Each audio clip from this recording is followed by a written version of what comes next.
Kalau bahaya ideologi masih bisa diperbaiki. Tapi kalau laten narkoba selesai itu barang.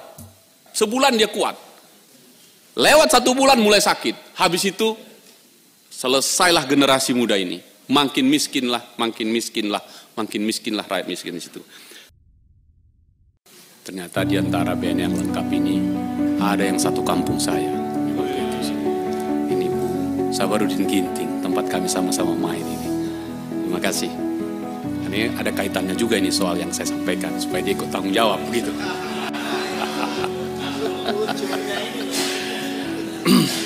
Pertama-tama saya membaca secara penuh laporan kerja tahun yang lalu dan kemudian tahun ke depan ini secara lengkap.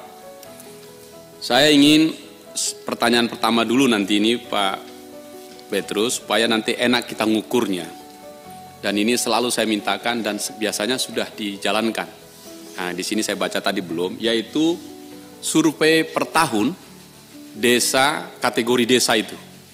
Kemarin kan tuh sudah tuh dari 2020, 2021, desa ini statusnya bahaya, statusnya ini siaga, dan seterusnya.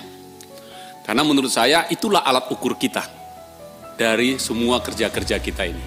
Apalagi ada desa bersinarnya.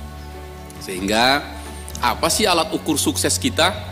Kira-kira begitu. Kalau jumlah desa sekian yang bahaya, turun dia sekian, mungkin menjadi bagus. Jadi sangat ilmiah bisa. Dan saya setuju itu dan sebaiknya itu diteruskan. Dan saya belum mendengarkan laporan dari kita untuk tahun 2021 atau 2022 yang kemarin kan sudah. Dari situ akan terlihat naik atau turun dia. Gitu. Mudah-mudahan itu kita bisa menjadi potret kita untuk menilai mana yang masih kurang, mana yang harus kita dorong. Dari potret itu tentu bisa juga dipakai tetap menghormati kawan-kawan BNN di provinsi dan kabupaten kota yang sudah ada. Itu bisa dipakai menjadi reward and punishment-nya. Gitu. Dan saya berharap sekali memang saya tetap pada hashtag saya itu BNN bubar atau sangar. Saya memilih BNN sangar. Kalau tak mau sangar ya bubar aja. Kalau nggak mau bubar sangar. Pilihan saya sangar. Kalau sangar ini bahasa di kampung kami di Kisaran, udah sangar itu mengerikan dalam arti dihormati. Begitu. Saya pingin betul-betul itu. Dan hanya dengan cara itu politik negara terhadap narkoba bisa dimaknai dengan sangat serius. Nah, dari situ kita berangkat ke halaman, tidak ada halaman, tapi capaian kinerja pemberantasan tahun 2022 pada pengungkapan kasus dan jaringan.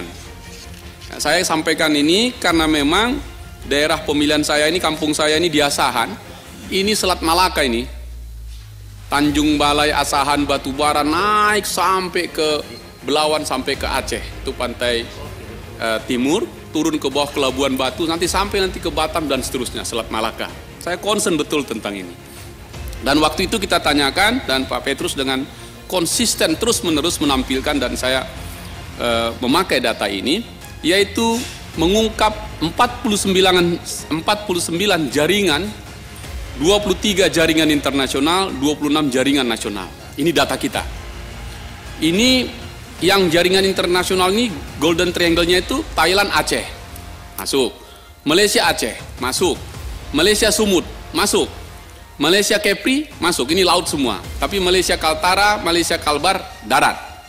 Sedangkan Malaysia Riau, masuk laut. Ini yang di Kabupaten Meranti, yang dekat sekali. Cuman berenang saya sudah nyampe. Khusus di Sumut, ini yang saya sebut tadi, tentang Tanjung Balai, Asahan, Batubara. Kemudian jaringan produksi narkotika, yaitu jaringan clandestine laboratory di Batam, dan juga Pekanbaru. Kami menengarai, termasuk ini di kota Tanjung Balai. Sudah Pak, di sana. Karena dari 400 orang tua atau laki-laki yang terkena pengguna narkoba, hampir setiap hari di sana harus pergi cuci darah ke dokter, tidak ada di Tanjung Balai, harus pergi ke Kisaran, sebaliknya juga ke Medan, karena ternyata menggunakan sabu yang KW, yang merusak jaringan organ tubuhnya. Begitu. Jadi ada juga yang KW, inilah yang kita sebut jaringan clandestine tadi. Nah, Dengan menggunakan data jaringan ini dan kemudian menggunakan data desa kita mana tadi yang bahaya dan seterusnya, maka saya ingin mengatakan, satu, fakta ini benar Pak Petrus, fakta ini benar. Bahwa kalau tadi teman-teman ngangkat Pak Teddy Minahasa, polisi di tingkat atas, 2 tahun lalu 7 orang polisi yang berpangkat bawah itu menjual barang bukti itu di Tanjung Balai, di polisi air. Oke. Jadi pintu gerbang masuknya di sana. Saya ingin menyampaikan pintu gerbangnya itu, dan saya sudah ke sana, yaitu lewat Desa Silo Baru, Desa Pematang Sebaru, Desa Kuala Sembilang, sampai-sampai rakyat kalau kami ketemu ini, kami mau bikin saja di situ Pak Petrus. Gerbang selamat datang, bandar narkoba di pintu gerbang masuknya narkoba ke kampung kami. Lebih bagus begitu saja supaya pusat ini lihat ke sana gitu. Selamat datang saja. Oke. Kenapa kemarin BNN sukses dan saya apresiasi menangkap yang 42 kg sabu itu dan sekian puluh ribu ekstasi itu. Ini menarik ini, tim BNN yang turun langsung, saya mengadvokasi dan mendengar dan melihat langsung masyarakat yang ketangkap itu. Dan hari ini tanggal 10 Januari kemarin mulai persidangannya. Apanya yang mau saya kejar Pak? Ini yang menarik. Ternyata satu, para nelayan, pemilik kapal untuk menangkap ikan itu memperkerjakan anak-anak muda. Oke, yang kerja pergi malam hari, pulang subuh. Supaya dia kuat, maka pemilik kapal membagi sabu itu. Nanti dipotong gajinya. Dan itu berlangsung terus-menerus. Dan sekarang korban. Di Tanjung Balai ada beberapa yang dipasung. Karena ini tadi, nelayan-nelayan ini tadi. Makanya ini kan kampungnya Bang Ginting, tanggung jawab juga kau ini, sama kita. Nah, nggak jauh ini kampungnya dari sini ke tempat yang saya sebutkan itu. Nah, kemudian anak-anak atau nelayan ini sering sekali itu jago-jago nyelam Pak. Nyelamin rame-rame, ngambilin apa itu namanya kepah, bareh, dan lain-lain itu. Pada saat ramai seperti itu, masuklah kapal-kapal jaringan ini tadi. Mengubah perhatian mereka, dilempar di situ, lalu agak jauh kira-kira sekitar 1-2 mil, di sana dilepas. Dan BNN yang kemarin menangkap, kejadiannya persis seperti ini. Nanti mohon Pak Petrus menjelaskan, itu saya respect pada kasus ini, dan kita ikuti. Kita kejar ini terus, sampai di mana jaringan itu. Nah, akibatnya apa? Menjadi kebiasaan ini. Di masyarakat memang miskin, tidak punya kemampuan ekonomi, cara cepat mendapatkan uang tadi. Nah, oleh karena itu, kalau begitu Pak Petrus, apa program priority kita tadi yang kita sebut tadi itu? Saya mau mengatakan seluruh BNN kita, yang di Sumatera Utara dulu nih saya bicara, atau tadi yang jaringan tadi, ini kebetulan kepala BNN provinsinya juga Panjaitan pula itu, Toga Panjaitan. Dan terus sampai ke Tanjung Balai dan seterusnya. Apa ini? Pak, desa bersinar tadi kita pindah Pak. Udah ndak usah lagi kita ngomongin upacara-upacara. Saya minta sama-sama kita, setiap desa pintu gerbang yang saya sebut tadi, ayo kita pasang pelang besar-besar. Desa ini berada dalam pemantauan BNN 24 jam. Begitu Pak. Baru rakyat itu merasa, oh ya ada negara di situ. Jadi tidak bisa lagi di tengah kota untuk bilang war on drugs, nggak ada lagi itu. Saya ingin mengajak kita, budget yang tadi itu Pak, ayo kita bikin. Saya sudah mulai pasang itu Pak dari desa-desa itu, dan kemudian mulai terasa. Nah kalau BNN melakukan, polisi melakukan, jaksa melakukan, anggota DPR melakukan, inilah yang saya sebut, ayo jaga kampung kita dari ancaman bahaya laten narkoba. Saya ingin menambah kata narkoba di depannya bahaya laten. Kalau bahaya ideologi masih bisa diperbaiki.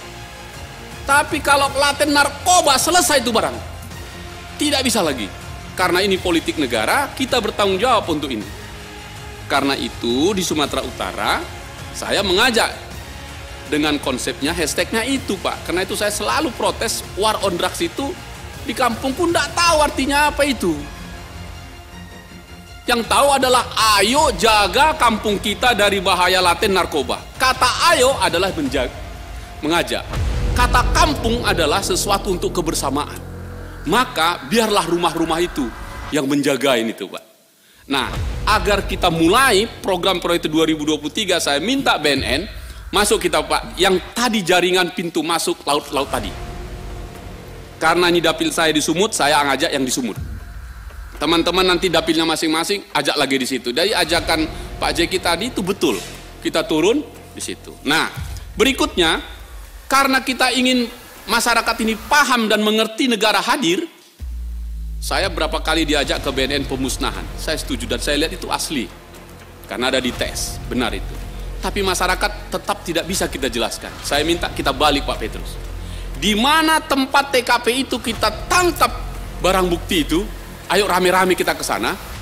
Ditonton rakyat itu, di satu tempat semua datang melihat kita musnahkan barang ini. Dan itu permintaan mereka Pak. Saya bilang oke, saya sampaikan nanti ke Pak Petrus, rame-rame kita ke sana. Mau cuman sekilo, mau cuman 2 kilo Pak, biar kita datangi rakyat. Jangan di kantor, panggil wartawan lihat begitu. Jangan. Jadi datang ke tempatnya. Menurut saya masyarakat itu akan lalu pegangan tangan. Ini kan kita mau ngajak rame-rame bergotong royong, nggak bikin sendiri negara.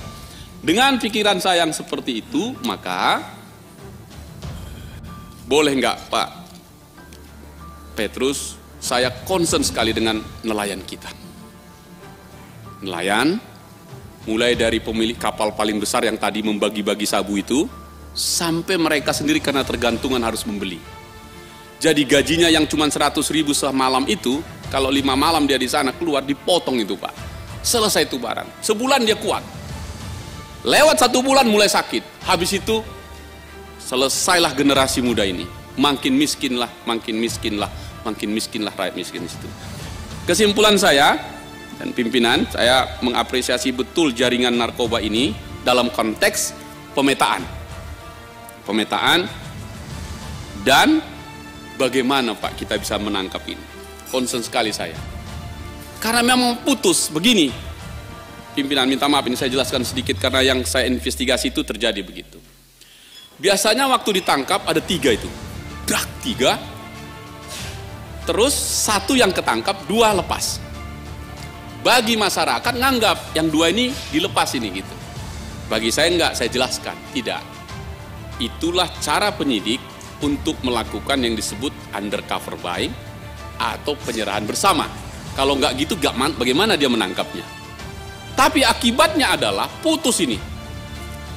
Apalagi barang-barang ini tadi Pak, kan di rata-rata kan 1 kilo itu dibungkus dengan apa itu kayak aluminium itu dilempar ke laut, jatuh dia ke apa tadi ke dasar itu. Nah itulah yang diselam, baru masuklah kapal-kapal ngumpulin ini.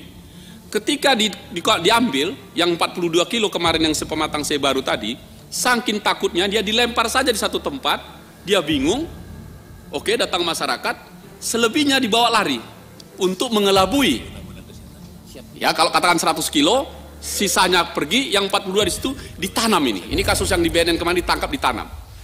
Oke, waktu ditanam yang ditangkap BNN adalah yang menanamnya. Karena barang bukti melekat pada dirinya, padahal pasti bukan dari dia. Dan ini orang-orang miskin semua. Artinya adalah masyarakat di kampung nelayan tadi adalah korban-korban semua. Sementara dakwaannya semuanya adalah pengedar. Nah ini ketidakadilan ini menurut saya. Tetapi harus kita kejar ini. Nah saya ingin di persidangan itu nanti betul-betul dibuka mana jaringannya tadi. Kalau enggak nanti enggak ketemu dia kan Pak Petrus, putus dia di situ. Dari 3 yang tertangkap kemarin itu 1 itu enggak bisa baca tulis. Bagaimana mungkin dia menjadi pengedar? Tetapi masuk akal karena barang itu gerbangnya dari desa itu. Dari 3 tahun terakhir ini yang ditangkap semua itu rata-rata masyarakat miskin di situ yang merubah profesinya menjadi memiliki sebesar itu. Kemarin yang hukuman mati 20 kilo, dia temukan di lapangan, dia taruh, dia kuburkan di dalam tanah, dia baru jual. Dia nggak bisa sebut dari mana kau dapat ini. Aku lihat itu beredar di depan sungaiku, aku kumpul. Rasa-rasanya nggak fair kalau dia menjadi bandarnya tadi. Tapi ketika berhenti di dia menjadi tidak. Jadi putus kasus ini. Nah jaringan ini Pak Petrus saya ingin kita dalami lagi dalam konteks benangnya. Nah, dari sini pimpinan saya akhiri ini. Satu, saya concern pada jaringannya tadi, masuk ke pintu-pintu masuk di Selat Malaka, plus desanya. Nah, desa bersinarnya Pak Petrus tadi, saya mohon pindahkan Pak. Jangan lagi di kota. Pindahkanlah tadi ke pintu-pintu masuk ini. Desa Pematang Sebaru, Desa Silo Laut, Desa Silo dan semuanya, dan seterusnya di situ. Ayo pindah ke situ dulu Pak. Dengan menyatakan negara hadir di situ. Saya harap 2023 kita bisa bergandengan tangan dengan itu sama-sama, dan saya senang karena ada Pak Ginting di situ. Kalau enggak, kita WA dia, kau tak urus kampung kita ini. Nanti gue sampaikan sama orang tuanya di sana, Pak Ginting nggak ngurus kampungnya. Tapi kalau diurus, saya kira Pak Petrus, inilah cara kita untuk mengajak kita bergandengan tangan dengan hashtag saya. Ayo jaga kampung kita dari ancaman bahaya laten narkoba, dan itu tugas Pak Petrus sebagai politik negara tentang narkoba. Itu saja pimpinan. Terima kasih.